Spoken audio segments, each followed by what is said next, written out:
আগামী সংসদ নির্বাচনে ঢাকা ৮ আসনের সম্ভাব্য প্রার্থী শরীফ ওসমান হাদীর অবস্থা এখনও আশঙ্কাজনক। গত ৩ দিন ধরে মৃত্যুর সাথে লড়ছেন তিনি। তার চিকিৎসায় গঠন করা হয়েছে ১২ সদস্যের মেডিকেল বোর্ড।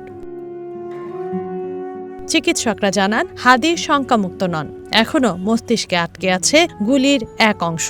ফুসফুসও মারাত্মকভাবে ক্ষতিগ্রস্ত, তবে তার কিডনি সচল রয়েছে। তার যে শারীরিক পরিস্থিতি সেটা আশঙ্কাজনক যেরকম ছিল সেটা অপরিবর্তিত রয়েছে এবং তার যে ব্রেইনে ইনজুরি ছিল, আমরা ঢাকা মেডিকেল কলেজে অপারেশন করেছিলাম এবং আজকে সকালে তার রিপিট সিটি স্ক্যান হয়েছে এবং সিটি স্ক্যানে আমরা দেখেছি যে তার ব্রেইনের যে কন্ডিশনটা সেটা অপরিবর্তিত রয়েছে এবং সেই পরিস্থিতি যে ব্রেইনের স্টেমে যে ইনজুরিটা ছিল সেটা মারাত্মকভাবে ক্ষতিগ্রস্ত হয়েছে এবং ব্রেইনে ইস্কেমিয়া আমরা দেখেছি যে অক্সিজেন স্বল্পতা যেটা আমরা লক্ষ্য করেছিলাম সেটা আরও প্রমিনেন্ট হয়েছে। ব্রেনের পাশাপাশি তার কিডনি অপারেশনের মধ্যে এবং অপারেশনের আগে খুব একটা ফাংশনিং ছিল না, সেটা ফিরে এসেছে এবং সেটার ইউরিন আউটপুট এখনও কন্টিনিউ আছে এবং ৪ লিটার ইউরিন আউটপুট, সেই হিসেবে ফ্লুইড ব্যালেন্স থেকে শুরু করে তার নর্মাল কিডনি ফাংশনিং চলছে এবং লাইফ সাপোর্টে তার ফুসফুসের যে কন্ডিশন ছিল সেটা অপরিবর্তিত রয়েছে।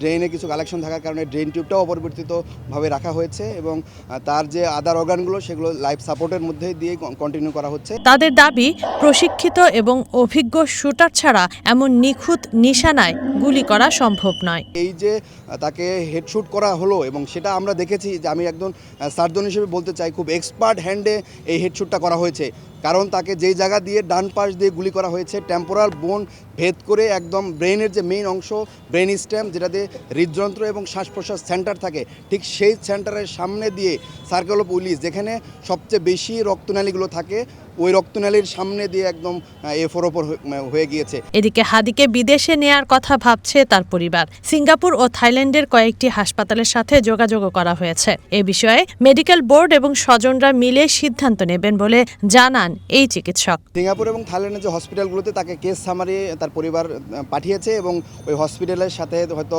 কথা বলে হসপিটাল অ্যাকসেপ্ট করতে পারে, তার পরিবার সিদ্ধান্ত নেবে তখন যে আসলে কোন হসপিটালে তাকে নেওয়া যেতে পারে। তবে এটা তার পরিবারের সিদ্ধান্তটা চূড়ান্ত বলে আমরা মনে করি। ওই হসপিটালে এখনও ওইভাবে রেসপন্স করা নাই, কেস সামারি অ্যানালাইসিস ওরা হয়তো করছে। তার পরিবার অফিসিয়ালি তাকে বাইরে নেওয়ার ব্যাপারে সিদ্ধান্ত দিবে, আমরা তার পরিবারের কথার জন্য আমরা অপেক্ষা করে থাকবো। তার পরিবার যদি মনে করে এবং বোর্ড যদি চিন্তা করে তার শারীরিক অবস্থা ফিজিবল, দেন তারা হয়তো মুভ করতে পারে। গত শুক্রবার জুম্মার নামাজ শেষে নির্বাচনী প্রচারণায় বের হন ইনকিলাব মঞ্চ নেতা হাদী। প্রচারণা শেষে ব্যাটারি চালিত রিকশায় করে ফেরার পথে তাকে গুলি করে দুর্বৃত্তরা।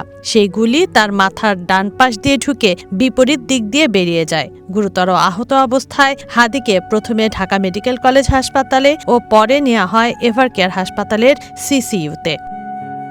তানজিনা অন্ত, ওয়ান নিউজ, ঢাকা।